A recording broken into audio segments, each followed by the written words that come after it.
Hello everybody and welcome to this week's Chamber Live. Today sees the return of Marketing Mix, our forum for professional marketers with an interest, role or responsibility within the marketing sector. The group is sponsored by Ronset, specialist printers, and brought to you in association and partnership with Blackburn Youth Zone. The views expressed in this seminar do not necessarily represent the views of East Lancashire Chamber of Commerce, and all facts are believed to be correct at the time of recording on the 19th of August 2020. We've got a lot to get through today, so we're going to get straight to it. Our first speaker is event sponsor Chris Durham from Ronset Print. Chris started in print as an apprentice printer in Nelson many moons ago, and having spent many years at various printing companies around East Lancashire, he's risen through the ranks to become a director at Colourfolio in Haslingden. Started his own promotional products company before becoming commercial director at Ronset around 6 years ago. He absolutely loves watching football, specifically Burnley, never ever Blackburn, and walking with his working cocker called Poppy. Over to you, Chris. Thanks, Jen. Welcome everybody to the Marketing Mix, sponsored of course by Ronset. For those that were there at the last event, I'd just like to recap on the effects of print in the marketing arena, if you like, but more specifically on personalisation. I think in this day and age, with the data that we've got to use it practically and use it in print basically, and through the direct mail way of doing it, because direct mail is no GDPR, no issues with that, so it's a good way of getting through to people and targeting people on your data list. Benefits of direct mail are that it is opened.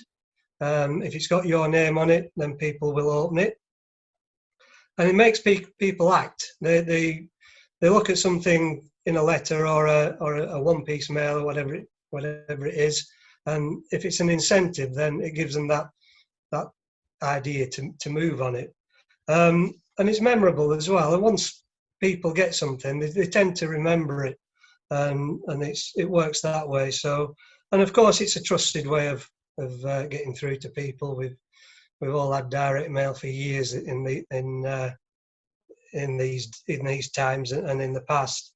So it's a good way of increasing your return on investment as well. And there's many ways of doing it.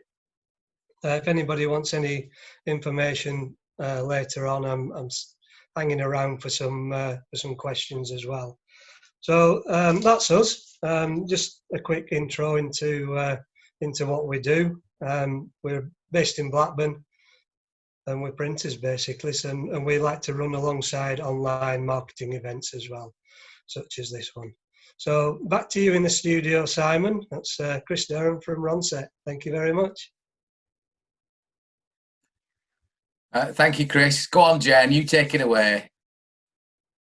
I'm trying to save you from my washer being on a high spin, but it's having a break. I hear it. It's fine. Okay, so I'll start doing that if it does. The joys of being working at home. Thank you for that, Chris. Probably important to mention as well that I've had some successes using personalisation on digital print, but in specific to putting different codes. So it's not always necessarily the name and address of somebody. It could be barcodes and QR codes work just as well. Yeah, really make it easy for you to manage and track your marketing metrics and work out exactly who did what. So it's definitely something to look into and takes print into a whole new digital era. We said at the beginning, it's almost 12 months since Marketing Mix was launched with a pilot event that blew us away. We launched it proudly in association with our friends at Blackburn Youth Zone, who wanted to achieve the same sort of business community for its marketing contacts. They engaged with this kind of business community through their patron scheme, and we invited them today to explain why basically supporting Blackburn Youth Zone in terms of engagement with a business community is beneficial and a great way to spend your marketing budget, basically. They have invited Richard Mellor from Cummings Mellor, big patron of the Youth Zone and has seen some real benefits from that relationship. He's former general manager of the Duncan House, which some may not know, set up his catering agency 30 years ago, and since then has added another recruitment agency, Cummins Mellor and Personnel Checks, which is a background screening company for recruitment. It's truly a family business with his wife Michelle by his side, and children Katie and Jack are directors. So over to you, Richard, if you'd like to just give us a rundown on Blackburn Youth Zone and the wonders that it brings. Morning, everyone. I like a good night out, like most of us do, and there's nothing I like more than going out with my team and chatting about work and chatting about each other and having a good laugh. So very early on in the early days of the business, I set up a social committee. I sit on it. I'm not the chairman of it. One of the staff does that. And we've organised things like a family barbecue with free beer and food, which always went down pretty well. We have a walking club, which goes out about every 6 weeks. Dogs, kids, everyone's welcome. We go to 50-50 cricket matches. We have a Christmas do like everybody else, Secret Santa. We do lots of celebration meals.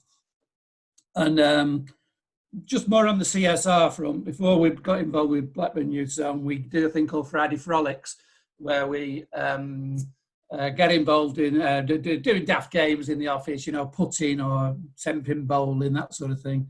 And we raise money for Macmillan, Hospitality Action, and SPCC, and a variety of other charities.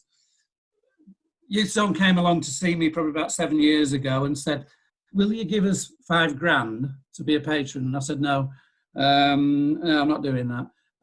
That's ridiculous. You know, why would I just want to give you £5,000? I said, we'll raise £5,000. We'll do an event. We'll all get involved and raise £5,000. And they said, great, what do you want to do? So I said, well, we'll do a ball, you know, with me being a caterer, and quite a lot of my staff worked in catering as well.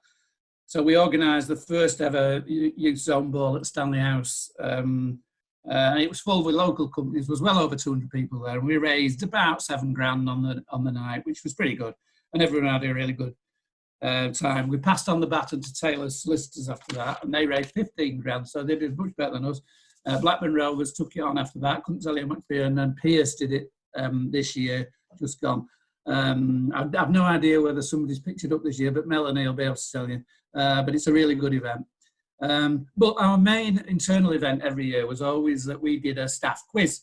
It was just a family thing with mums and dads and grandmas and cousins and aunties invited along, as well as our staff. And we put on a pie and pea supper and drinks, and it was usually at a golf club or a cricket club or something like that. Then about 4 years ago, we thought, well, why don't we invite clients and suppliers to come along as well and enjoy the evening, and perhaps we can raise a few quid for the Youth Zone. So we booked at Blackburn Rugby Club, and we had 28 teams of 4, 100 questions. And it cost about, I think it was 40 quid a team of 4. And we did some raffle prizes and stuff. And we raised about £1,000 maybe on the first night. So it was a good night. We all had a nice time and everything. But when we came back, we said that could be so much bigger and so much better. And everybody, all the guests particularly, they enjoyed it massively and said, we'll definitely come again if you do it again. So the year after, we booked at the Duncan House, and they were very, very kind, and they gave us the pie and peas free. They gave us the room hire free. We got 48 teams. We charged 100 quid. And we got raffle tickets were £10 a pop, but there were really good prizes like, you know, weekends away or nights in a hotel, dinners at places, few bottles of champagne. They were all pretty good prizes, and they were worth well over 10 quid. So, you know, we raised a lot of money. We actually raised about 18,000 on that very first one. We couldn't believe it. We were blown away by the whole thing. And it's been similar for the next 2 years. And I think this year just gone, we raised well over 20 grand in one night. When you think people don't come till 6 o'clock, and by 9:30, 10 o'clock, they've gone home. It's an amazing feat, really. And my team at work, all the guys and gals, dress up in Youth Zone T-shirts, and they just go around and they're helping people, and they're doing their table service for drinks, and just making sure everybody's really happy, running around with the answers and taking them to other people. But in terms of CSR, it's our big thing for the year, and it just means we can get it all over in one fell swoop, and everybody really enjoys it. It takes a bit of organising, but it's not too bad, if I'm absolutely honest. We have a committee again that does it, and we have to organise scoreboards and all the questions. Obviously, we have to organise the raffle prizes. The tickets pretty much sell themselves, if I'm honest, nowadays, because everybody wants to do it, and they don't see it as being a big deal at £100 a ticket. Sorry, £100 for a team of 4. Sorry. So from a marketing and PR point of view, it's brilliant for us. We do press releases before, we do advertising on Twitter and Facebook for months before the event. We've got our logo plastered all over social media for months in a really good cause. So just to give you an idea of the statistics of the night, we've got a dedicated social media team. Becky is here. You'll see her waving there with the glasses. She's our head of marketing in the recruitment side of the business. She organises all the social media and stuff and all the marketing for it, does a brilliant job. And she organises all the tweeting and the Facebook stuff and the Instagram stuff on the night. And we have hashtags going on all over the place, and we encourage all the participants to join in and things. Last year we reached 14,413 people and had 642 engagements. We did a selfie competition as well on Twitter, which created lots of fun. Everyone was being stupid because it was basically the most stupid picture one. After the events, we did loads more tweets after the events, and it was we reached 5,382 people and 293 engagements. Our hashtag was actually trending on Twitter, not last year, but the year before, I think, in November, and we got 30 new likes on Facebook.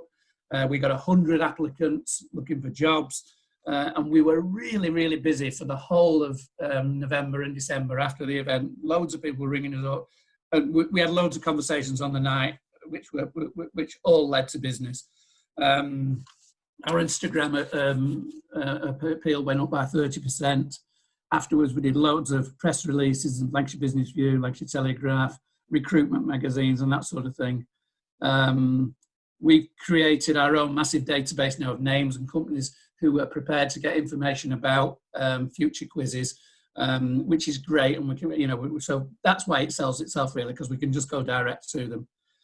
Because of COVID this year, we're actually going to do an online quiz, and it's still on the same date that we'd previously done, which is the 11th of November. Make a note of that.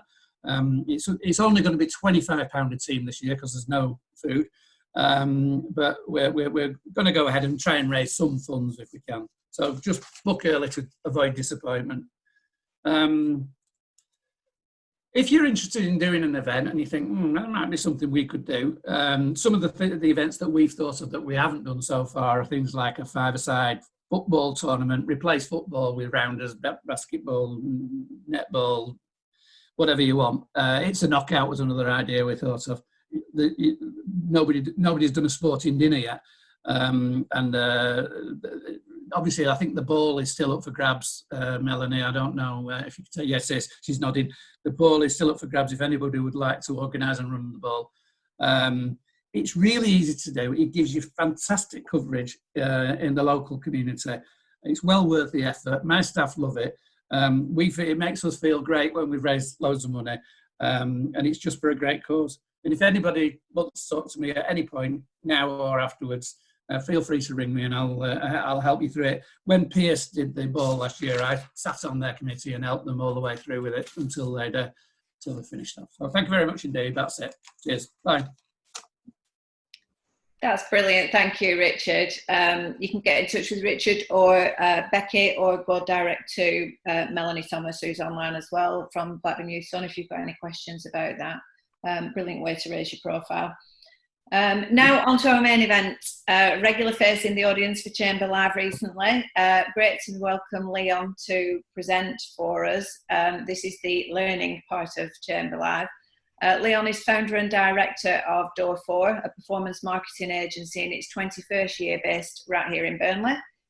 He's got a passion for new technology and has grown Door4 to an 18-strong business over the years, working with clients including Magnet Kitchens, Ego, Power Plus, and the Department for International Trade. Leon's kept the business in East Lancashire, good lad, to retain an authenticity. So despite working with clients all across the UK, Europe and the US, the BB postcode remains its spiritual home. Over to you, Leon. Thanks very much for that intro, Jen. I will share my screen, and then what I'm going to do is just ask everybody to nod that they can see that. Is that everybody can see the screen? Yeah, got some nods. Yeah, excellent. Right, so yeah, I'm Leon Calverley. I'm director of Door4. I know quite a few of you very well, a few of you a little bit, and a few of the faces are quite new to me. It's great to be here today to present Reach for the Modern Marketer. This is a really important piece of content that's central to what we do here at Door4. There we go, we've already talked about me.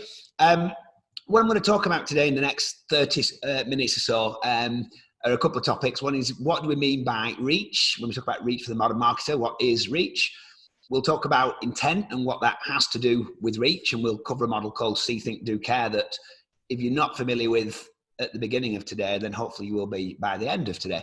And then we'll look at the different channels available to us, so the different ways of achieving that reach. And then we'll wrap up with a little bit of a summary of how you can take this knowledge into your day-to-day work life.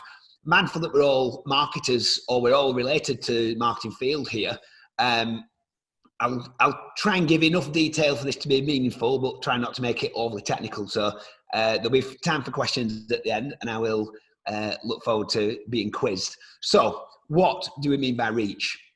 So to start off, Door4's service offer as a digital performance agency is across three main areas of work. We have reach, convert, and scale. So reach is getting the message in front of the right people, getting a share of the audience attention. People think about getting in front of customers. You've got to be in front of people to sell to them ultimately. So really that reach is the first step in that journey. Convert is optimizing your bottom line. Once we've got that attention, we maximize value by turning that into sales and customers, retaining customers, increasing order value, and maximizing customer lifetime value. And scale is the third part of Door4's offer, which is building out digital capabilities. This is building websites, integrating with marketplaces, going into new territories, and really building out that scalability that businesses that are hyper successful rely on. So reach is what we're talking about today, and this is where we want to capture audience attention. We want to get our message, our products and services in front of a target audience, and more than that, we want to engage that audience by serving them the right message at the right time in the right place. So we're really keen on getting that context right. So, reach covers many aspects of marketing, from branding, creative, PR, content, social media, digital advertising, direct mail. Today, we'll be really focusing on the digital part of that, because that's Door4's speciality. Long gone are the days where you could simply capture the attention of the majority of the country with a one primetime TV broadcast. The consumer today, as we all know, we are all that consumer. The consumer is much more complex. The behaviour is more complex. We've got this always on consumer. We know we've got multiple touch points. Brands have to connect with us in many different places at different times. And even for purchases that are made offline in stores or via the telephone, we know consumers will increasingly research online and spend time looking into products, checking reviews. 80% of all UK adults use the internet every single day. Online shopping is extremely prevalent, and about half of all adults, even over 65 now, are online shoppers. That's often a myth that the grey market simply isn't online, and that's absolutely false. So now as consumers, we're way more demanding. We all expect same day delivery. We want to read user reviews of products. We want to have that information in our hands straight away. So, what do we do? We're modern marketers, we're digital marketers. What do we do about this? So historically, going back to the 1980s, there were around about 9 different mediums that you could use for accessing your consumer. So, you might have magazines, billboards, TV, telemarketing. But now in the 2020s, there are around 1 trillion web pages alone or vying for our attention. That's 1 million pages that have been published by brands and by marketers and by media outlets. And to give you an idea on the social network prevalence, 300 hours of video uploaded to YouTube every single minute of every single day. And YouTube experiences 5 billion video views per day. So when we're thinking about how that compares to TV, you know, back in the 80s and 90s, it used to be really, really simple. You know, we used to sit in front of the TV. We used to have the whole family around the TV. And whilst we still watched Game of Thrones, Premier League, Ramsay's Kitchen, Nightmares, include your favourite programme there. Yeah, we still watch those, but now we shuffle them. We watch them when we want, and we don't sit down to watch the ad breaks. We don't make ourselves available for brands to reach us in that centralised place. So kind of what's different? Well, how long did each of you spend on your phone yesterday? I bet a few of you have got your phone in your hand right now. I bet if I looked around, a few, you've actually got your smartphone in your hand right now. The average, yeah, that's it, exactly, Jen. The average Brit, according to a survey in 2019, spends 3 hours and 23 minutes looking at the phone. So that's kind of about an eighth of the whole day, including the time that they would be asleep. And that's the average, that's the mean time. All of us should have a screen time app on our phones, and I've seen 5 hours average on mine. I spend a lot of time, and that's time that I'm spending exposed to media, exposed to content, essentially within reach of brands and with media outlets. So we used to talk about mobile and desktop users, those of you that use Google Analytics, those of you that run websites and operate. We used to think of these two as if they're car drivers and pedestrians. You know, they're not mutually exclusive. They're the same people. All users nowadays are mobile users. And that means that our ability to reach a customer for our brand is significantly more powerful.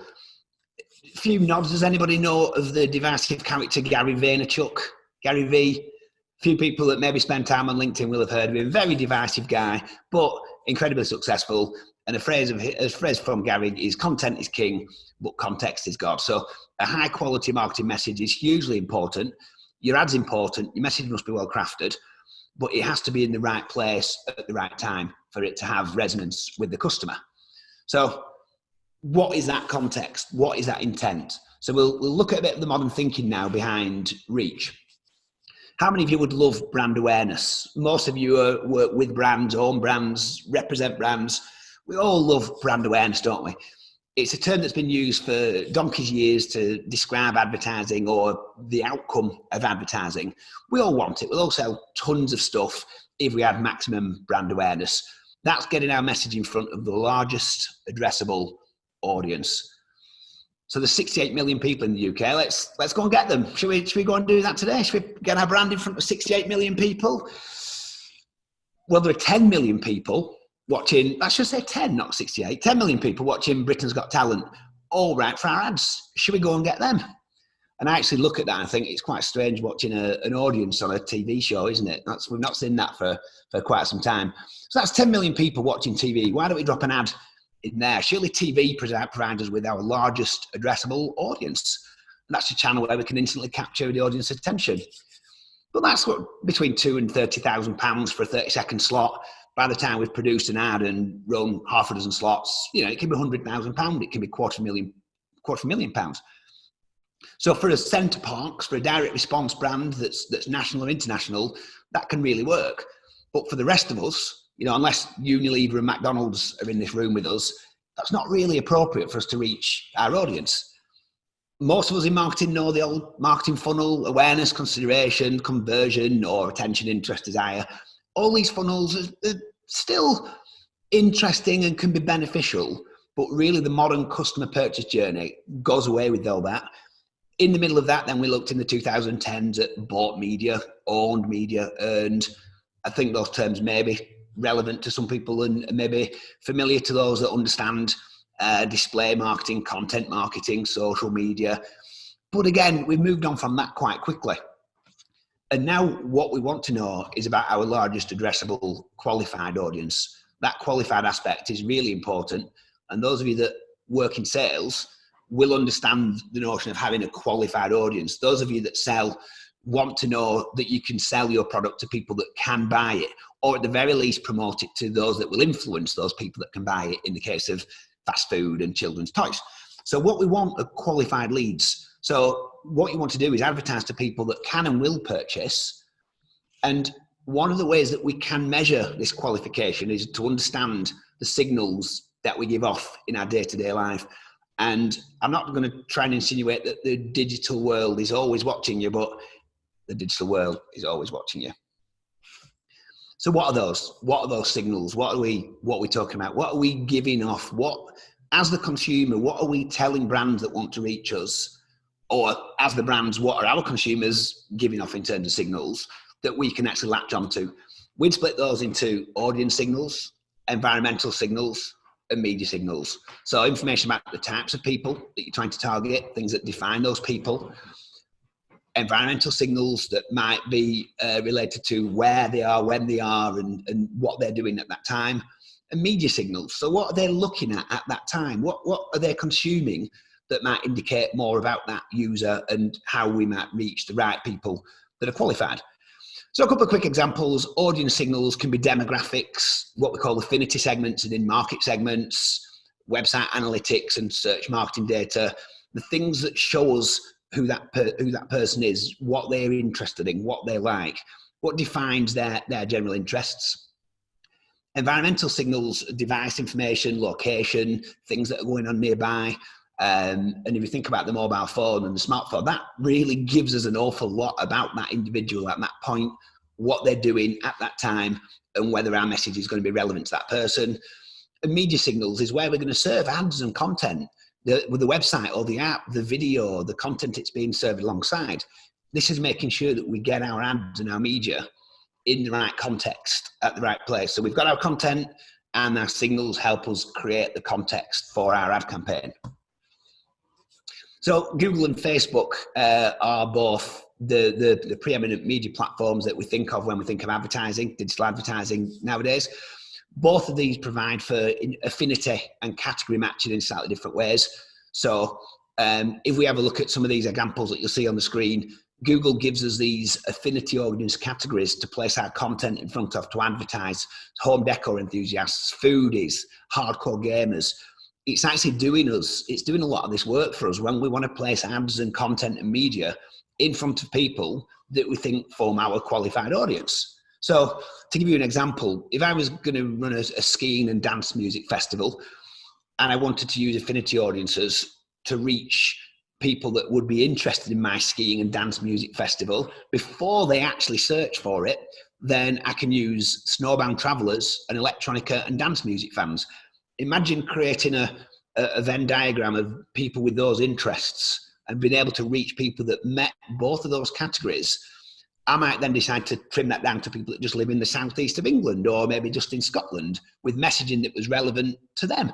So whatever the nature of that targeting, I can use these signals that Google and Facebook and other platforms give me to project that campaign and reach an audience based on these signals. A lot of that hard work is being done for me. I just need to know where to look to get the benefits from it. So I'll take a breath. And what we now do with this in mind, we base much of our marketing strategy and our reach strategy in particular around the principle of see, think, do, care. So this one model was the brainchild of a very smart marketer called Avinash Kaushik. And in short, see, think, do, care it's designed to allow brands to form and measure relationships with past, current and future customers, breaking down our audience into segments based on their intent to purchase from us and their relationship with our brand. So we can think, I'll break this down. We break our audience now with see, think, do, care. If you remember see, think, do, care, and we'll come to that at the end, that's one thing that you should probably Google today. And we break our audience into our largest addressable qualified audiences, LAQA. So that qualification means that we're only promoting our brand to people that are qualified to buy from us. So see, think, do, care means that what we're going to do is create 4 separate segments of our audience, each with a different intent, and understand what activity and channels we need to use to reach those in the best way and where we prioritize our efforts. So what are they? What are see, think, do, care? Let's explain these 4. The C cluster is the largest. These are people that are qualified to buy, but they're not showing commercial intent. They're not looking to buy our service right now. They might be viewing media, videos, content, web pages relevant to the thing that we're selling, but they're not actually looking to buy. The think cluster are people that are qualified again to buy our service. They're showing some commercial intent. They're not looking to buy the service right now, but the signs and signals that they're showing are giving us that indication that these are in market to buy our service, but they're likely to have no connection with our brand. They're those customers that are close to making a purchase, on the way to making a purchase, but they're not actually saying, I want to make a purchase right now. So this is often conducting background research, you know, how to do something. So here we start to produce and distribute content that answers questions for them and helps them along that way to make a decision. Think people that are qualified to buy our service. So these are people showing significant commercial intent and actively looking to buy. This is the do audience. I have see, think, do, care.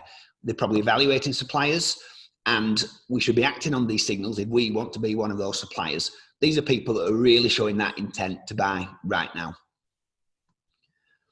And care. Care is a little bit different because these are people that are current and former customers that have shown loyalty to our brand. So that loyalty is really important with the care customer. And usually we'd say that it's somebody that's bought from us at least twice. So when we're marketing to our care audience, we don't always have to react on intent. We've usually got data, we've usually got a phone number, an email address. They've been on our website, so we can do things and remarket to them in ways we can't do to our other audiences. And really, this is an area, this is a cluster that's often really underwhelmingly exploited by marketers. They'll often ignore this segment, putting all the effort into winning new names. So the old adage, you know, it's twice as expensive to win a new customer as it is to keep a customer. This is really understanding the care segment, and that we really need to have activity and marketing collateral and communications that really suit that care customer. So to put it into some context, let's think about somebody that's going to buy an electric car. If we're an electric car brand, what we would do is, and this is a vastly simplified model, so happy to delve into this with anybody that wants to look at it in detail later. If we break all of our qualified audience, those people that could buy and maybe would buy an electric car, into see, think, do, and care. Now I'm going to start looking at the right-hand side with the care customer, people that have already bought an electric car, once or twice, we said twice, but they're loyal to our brand. What we want to do is really give them content and media to keep them loyal to the brand, keep them interested in electric cars, maybe create forums, maybe create social media channels so that they can join groups and communities, and make sure that they get the right information and knowledge to get the best range from the car. Keep them loyal, keep them connected to our brand. So then looking at the other three segments, see, think, and do. The C segment, we'll start there because these are the people that are showing no significant intent to purchase. So they may be car owners, maybe the lease is due to expire next year. Those of you that are familiar with company car leasing know that when your lease is coming up, you have to start thinking 6 months to a year ahead of what that next vehicle will be, even though you're not actively shopping for cars, you're right in market. And that person will be thinking, at some point, I'll be looking to replace my vehicle. They're not showing signs of purchase intent, but they form our C cluster. Our brand needs to consider them and how we communicate with them. The think cluster are those people beginning to research electric vehicles, maybe curious to know if electric's viable for their lifestyle, showing some signs of purchase intent, maybe looking at YouTube videos about electric cars, working out how far can I go with an electric car against a diesel or a petrol car. Not showing signs of buying a car, but certainly giving us signs and signals that they're interested in owning an electric car at some point.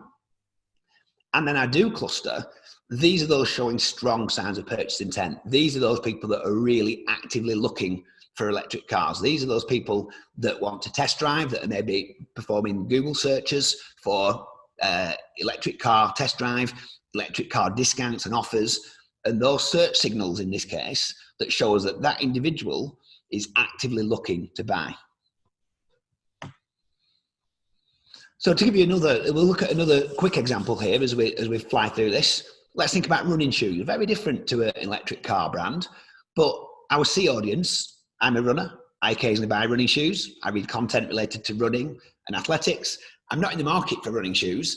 I'm not showing signs of purchase intent, but as a running shoes brand, I want to make sure that I've got marketing comms, I've got ads, I've got content in front of this individual to make sure that they're familiar with my brand when they do become a customer.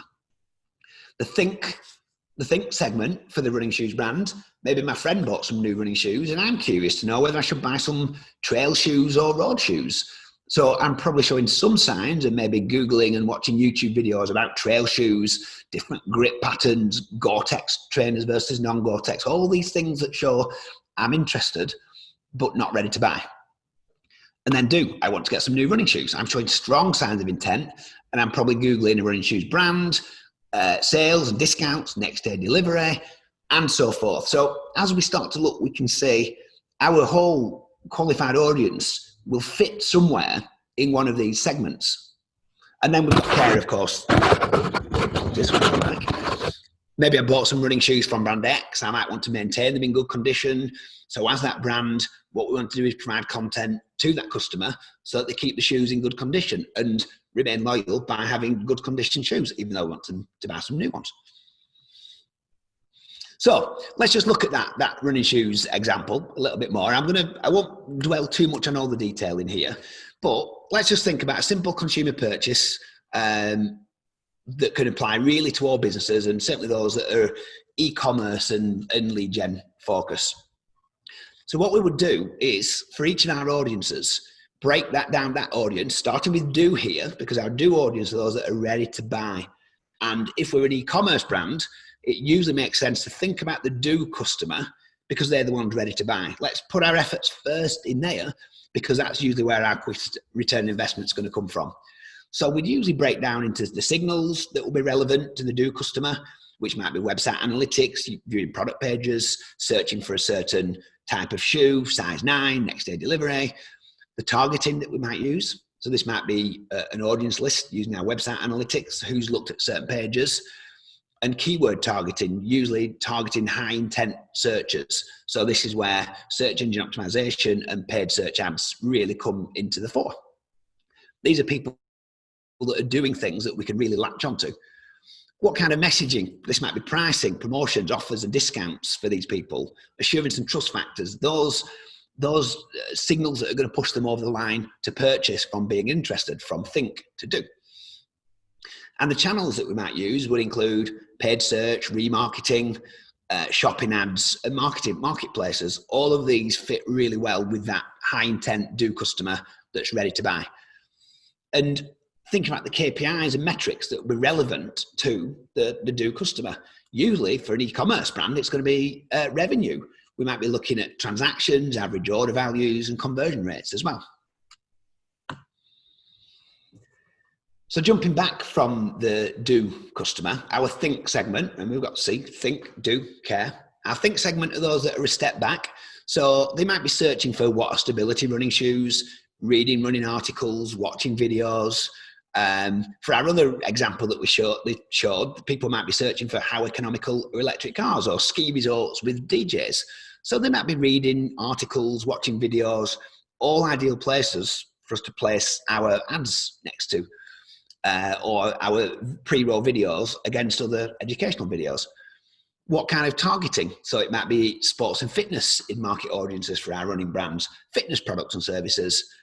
There are also aggregated data sources that we can buy into if we want to reach certain in-market audiences. Introducing USPs, introducing specific products, new ranges to these will be our messaging. And then KPIs would often be things like product page views, cost per click, and the number of repeat visitors. So I'll skip through these a little bit more because I realise they're quite data heavy.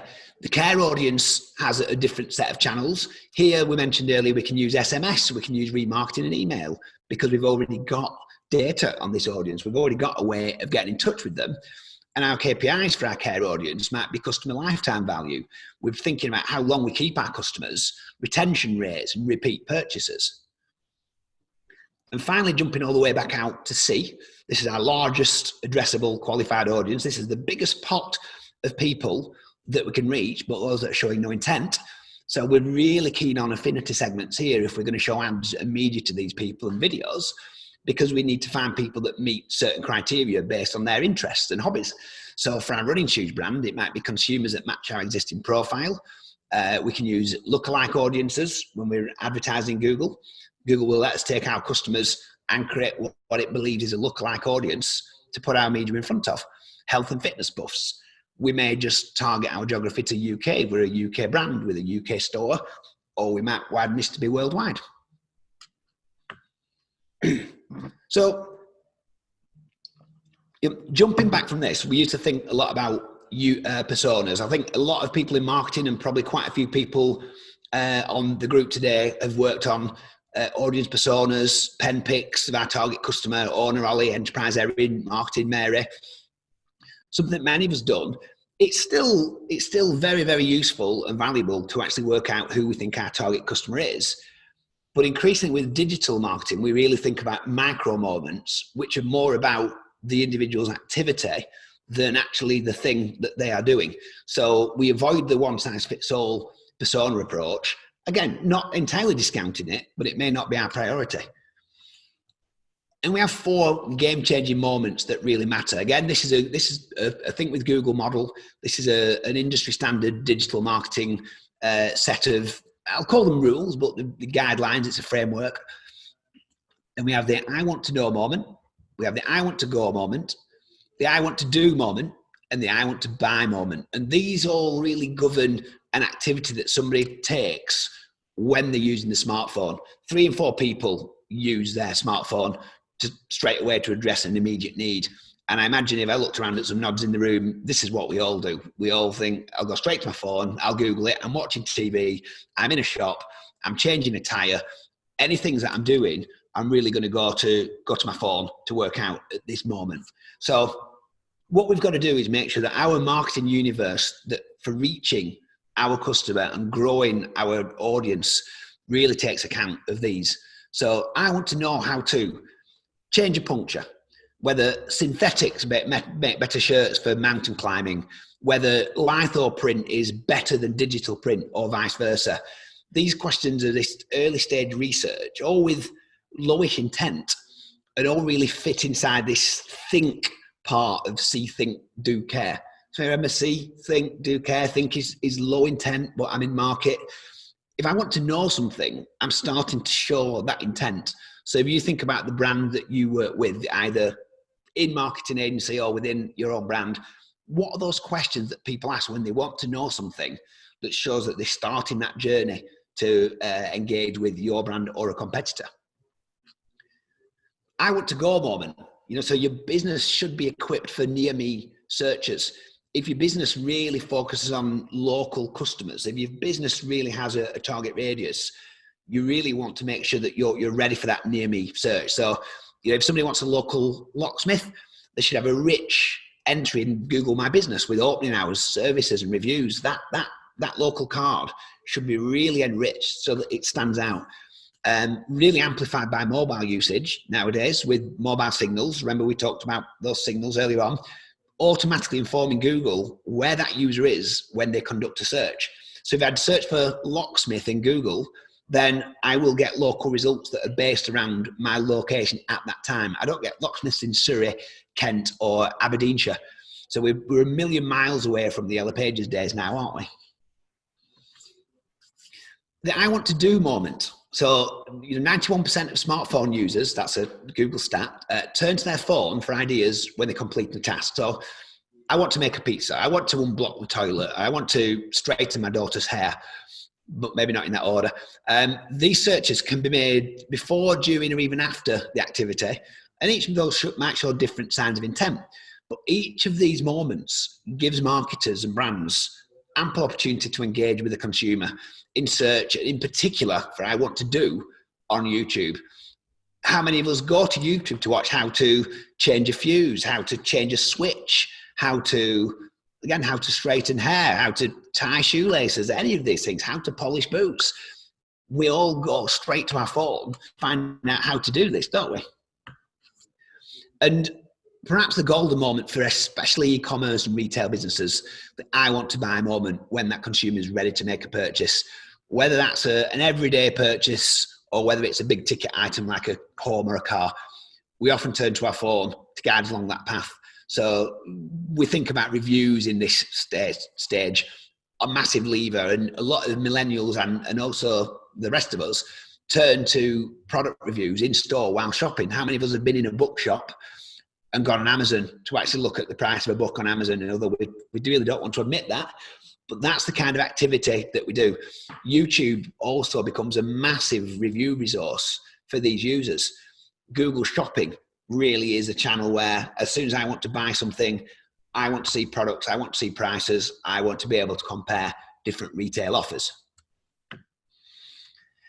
So let's have a quick look through some of the channels. We talked about the methodology, see, think, do, care, the moments. What are the channels that matter? So there's a simple diagram here. It's really, really simple to me, and I'm going to give you about half an hour to fathom out what this means. We think of different channels such as email, social media, organic search, that's been #1 in Google, paid search, Google Ads, video such as YouTube, and display, which are the ads that you see against other content. Each of these usually for many brands has a place in see, think, do, care. So usually one of the first questions we're asked as an agency is, can you get me to #1 in Google? It's almost a default for a business to want to be #1 in Google.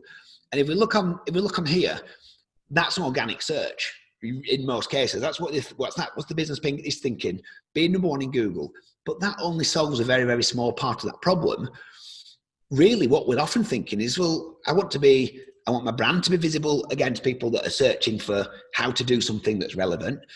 I want to make sure that my customers are aware and prospects and people that sign up for newsletters are aware of my offers, and really covering all of these channels. So if we have a look, these different channels, the C marketplace, display, video, and social media are strong. In think, it tends to be organic search, video, and display. The do market segment, organic search, paid search, and email are particularly strong there. So we need to think what are the channels that we need to pay attention to really reach the particular audience that we're trying to reach at any given time. So to break through these reasonably quickly, organic search is being #1 in Google. This is really where we all start. This is what everybody's holy grail is, to be #1 in Google. 10 blue links, I search for terms such as red t-shirt, and Google draws me 10 links. But really, search reacts to customers' needs much more strongly than that now. So I want to do something that I don't understand. I pick up my phone, I open Google, all the search engines are available, and I use my instinct to find help. So how do I fix a puncture in this example?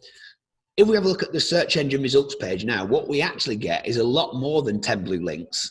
And in this particular example, on mobile, because Google's mobile results are different to the desktop results, the first thing Google shows us is a video on YouTube. That's the #1 result. So in this case, how to fix a bike puncture. As we scroll down, people also ask, so how do you fix a puncture? That panel gives us questions and answers. Google wants us to stay on Google, so it gives us these questions and answers rather than sending us away to websites. If we open one of them, how do you fix a puncture on a bike? It gives us some basic instructions. We feel that we've got some value here. We've been given some trustworthy advice. So we'll click through to the link at the bottom, which is a blog article. That blog article, how to fix a puncture in 8 steps. That sounds like a great thing, a great way for me to solve my problem. In this case, this retailer is providing helpful content, which actually gives us the questions, answers the questions at that I want to do moment. So I want to fix a puncture. Here's the content that's been created to solve the problem I've got at that moment. And lo and behold, look, we've got products listed. Tire levers, pump and inflator.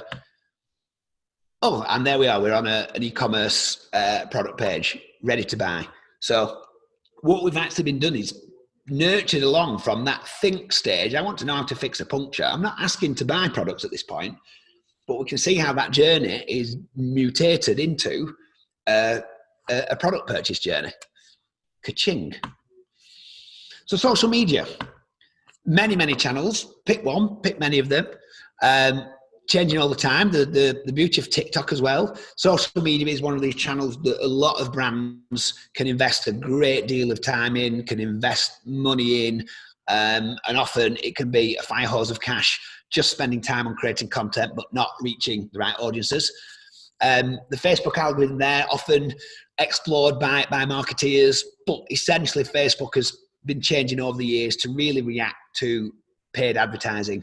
Facebook for brands has become a paid channel, and rather than being a strictly organic channel, how many organic brands do you see the content from that you've liked in a given day? Very, very few. Facebook shifted to a smaller number of small individuals and groups and pages, but brands usually find that it's a pay-to-play feature now.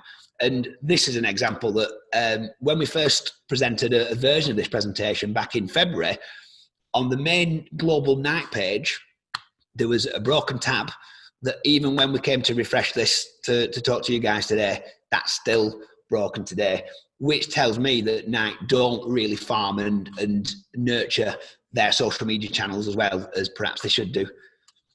So that's really, I think that a lot of brands, the reason that's in there is a lot of brands get carried away with social media and think that social media is the way to reach thousands of consumers.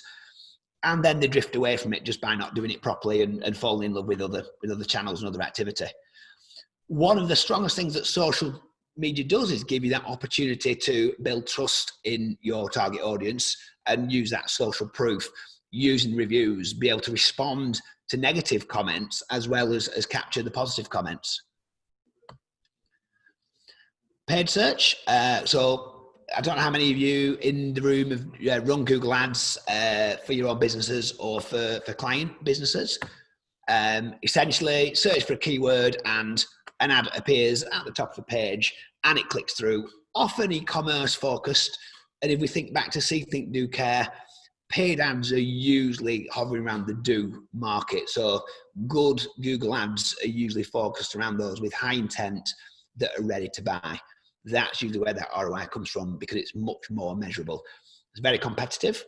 It can be several pounds or many pounds. You know, some cost per clicks can be over £20 in some very, very high segments, which is why it's really important to have that as a managed, measured campaign. Google Shopping. Those of us that are active retailers will know very much that this is very similar. It's a cost per click model, but we can pitch our products against particular keywords and guide people with reviews and prices straight to our product page. Incredibly powerful in e-commerce, and again, really fits that do audience for people that are ready to buy.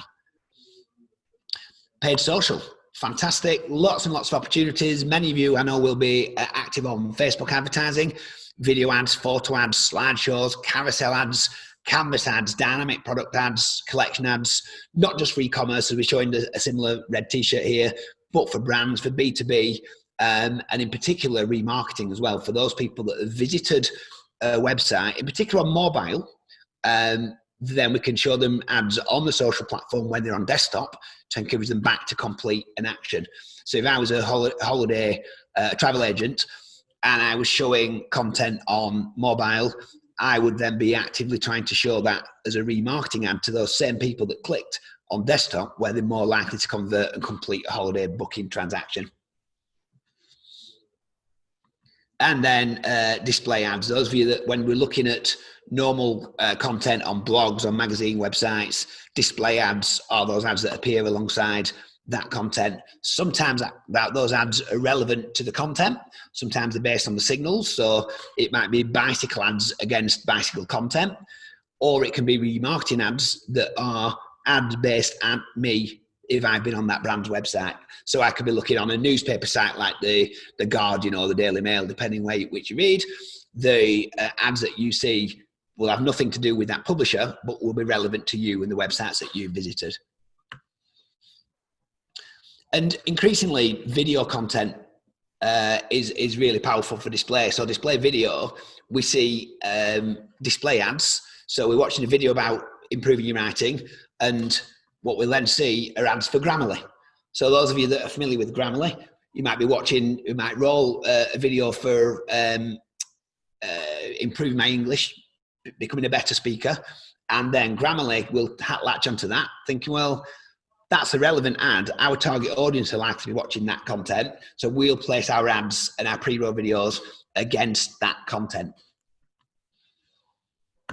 And then just finally talking about remarketing. This is the technology that works across a few of the other channels, but this is when somebody's visited your website. This is a way of nurturing somebody to come back and make a future purchase. So if I've visited your website on one platform, I can encourage people to come back on a different platform. So desktop to mobile, mobile to desktop. If people have been looking at product pages, I can encourage them to come back, and I can either create fixed brand ads or dynamic product ads that show me the products I've been looking at. I'm sure most of you have been to a website and seen ads for products that you've been looking at half an hour ago or the day before or a month before. This is the power of remarketing. It re-engages customers that haven't converted yet. And a really good example that we really like here was a vodka brand, Svedka, that ran a landing page, ran campaigns to direct people to a landing page, which was popular on social. And then their spooky ads around Halloween followed the audience around until they broke the curse by clicking on a button.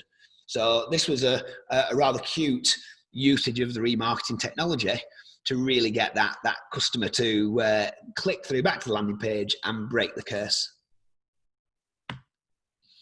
So I'm just going to wrap up now, coming to the end of this.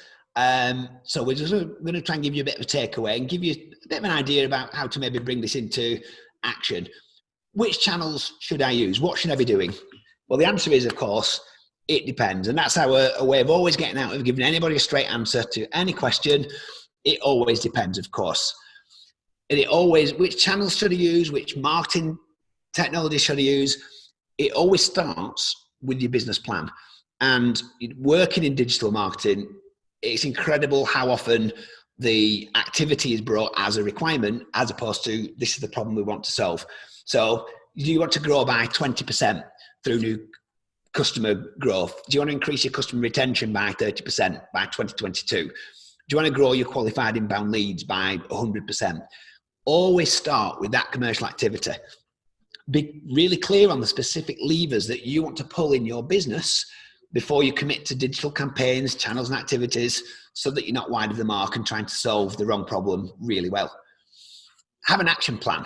And we use this example. We turned a digital marketing action plan into a fitness analogy. So my personal objective might be to improve my health. My fitness objective might be to, well, I want to lose 10K. Okay. My goal might be to run a marathon by August 2021. So my KPI that I want to meet, and I will know whether I am meeting my KPI, is my run time. And the target, which will tell me if I'm meeting it, is running a sub 4-hour marathon. I'm not going to do a marathon, by the way. That's bonkers. But what we could do is actually look at that action plan and translate that to our business and say, well, we want to grow our new customer acquisition by 20%, and then work through what those KPIs would be and ensure that any activity that we're doing over a period of time is measured against those KPIs. And always, we say, start with your closest potential customers. So see, think, do, and care. Again, breaking our whole audience into those 4 segments based on their intent and their exposure to our brand and their market position. Usually start with do and care. Most businesses can get the maximum value from starting with do and care. Those showing the highest intent, those that are closest, ready to buy, and also the care customers, those that have bought before. Usually these are the customers that are easy to get back through activity, and that they're the customers that we have the data for. So 3 things to take away. Should have a picture of a kebab against my takeaway slide. Apologies. See, think, do, and care. If you remember those 4 words and you go away and do a little bit of research around that, or ask me some questions about that, then you will definitely go far. Understand your largest addressable qualified audiences. Which of those channels fits each intent stage for your business? Familiarize yourself with that word, with signals, and are Facebook and Google already presenting you with that target audience ready to connect a campaign into? I showed you the snow bombing example where we had electronic music fans and snowheads. We have audiences there that Google allows us to tap into straight away with our products if we're in those audiences. So does your business have those affinity audiences too? And then choose channels and activity based on your performance targets, not on what channels you think your competitors are using. Are you trying to increase web traffic? Are you trying to increase your average order value? Are you trying to increase your new customer acquisition? There'll be channels and activity that are the best fit for those. I'm done, so you're welcome to ask me any questions if anybody's still awake. That was absolutely brilliant. Thank you. Thank you. Thanks, Jen. I've got a list of things to do as long as my arm. I've got a question that I'm going to stick on the chat, but I might as well just read it out to you, Matt, as well. Now I'm talking. Go on then. So thinking of a really simple brand or a simple campaign, like for instance, the Nike Just Do It. Yeah. How would you suggest that the content for that campaign should change based on the see, think, do, care, where you are in that journey? Yeah. Is it the same campaign with a different call to action, or is it a totally different campaign based on a different brief? Well, I would say that Nike Just Do It as a brand campaign fits into see and think. Nike Just Do It really doesn't meet the do category, because the do audience really are looking to buy trainers today. Usually they've been exposed to the Just Do It campaign, and what they're probably looking for are a pair of size 10 Nike running shoes, next day delivery. So really the Just Do It campaign has probably done its work by then. And in itself, that broader brand messaging fits the see and think. So that'll be out of home, it'll maybe be affinity audience categories. And for the do customer, that customer that's looking to buy, at that point, we're probably a little bit more price-led, maybe next day delivery, free returns. It's usually more of the e-commerce and trust mechanics that fit in the do category. Care is a little bit different because these are our existing brand fans. So things like the personalization, Nike ID, these kind of activities really help us build that connection with our loyal customer. Yeah. So I think the difference between see, think, do, care and advertising is understanding that advertising is one thing that we do, activity across those 4 segments of people, and the things that we do to get better intent, create more intent and create more market awareness with those people includes advertising, includes activity, includes different campaigns. So sometimes the Just Do It campaign only is most relevant in only 1 or 2 of those categories. Brilliant. That's a good question. Yeah, it does. It really helps me because a lot of what I've done over the years is based around, like you said, personas and an audience, and thinking about them now in this sense rather than getting stuck in putting them in the baskets that I've always had them in. Yep. It just makes you think about them completely differently. It might be somebody who works 9 hours a day on a desktop, but they still do the buying on the phone. Yeah. It makes you think about your audience in a completely different way. And I've spent hours and hours and hours in the past working on personas for clients where, to a degree, you could throw some of it out the window now. Yeah, I would say it's still a relevant activity, and it helps and contributes, but it doesn't stop with personas, because we think, what do those people do? I think, most brands and businesses, consumer brands in particular, have a certain audience type that is weighted, but that's not always going to cover all of that audience. And we can have a blind spot if we suddenly think that a certain car brand only attracts a certain age group, for instance. Yeah. We say, whereas really there might be somebody that's more interested in a particular activity, or might watch other certain media that we can present that content to and try and broaden out that audience as well. Yeah, absolutely. And especially at the minute as well, with people's behaviour being all over the place, I've got some insights sent to me from a LinkedIn, from actually LinkedIn, pointing out some user stats over the last few months, and basically the fact that it used to be like peak user times in the UK used to be 6:30 to 8:30 AM and PM. It's just gone out the window. It's till like 11:30 PM at night. Everybody's on it all the time, all weekend, people. And so I've trialed a couple of campaigns on LinkedIn on Saturdays, because I thought, well, why not? What better time to just trial it and see what happens? And actually Saturdays are performing as well for people as Wednesday afternoon. And that audience is often going to be, it's the same audience, it's the same person. And you might find at certain times of day, don't give you the same results as other times of day. With many of our brands, we know that some times of day, weekends or weekdays, they give us different conversion rates. So we can tailor bids for ads to account for that and make sure that we get the right return on that ad spend. And sometimes not run mobile ads on a Sunday morning, for instance, not run desktop ads during the week. There are lots of different configurations, but it depends on the performance of the campaigns. It depends on data, not always on our own prejudice. Yeah, I think it's just been interesting at the minute to know that to a point usually stats have gone out the window. You know, people will be clicking on the work email, you know, an email campaign that we've sent potentially from the chamber, for instance, to somebody's work email.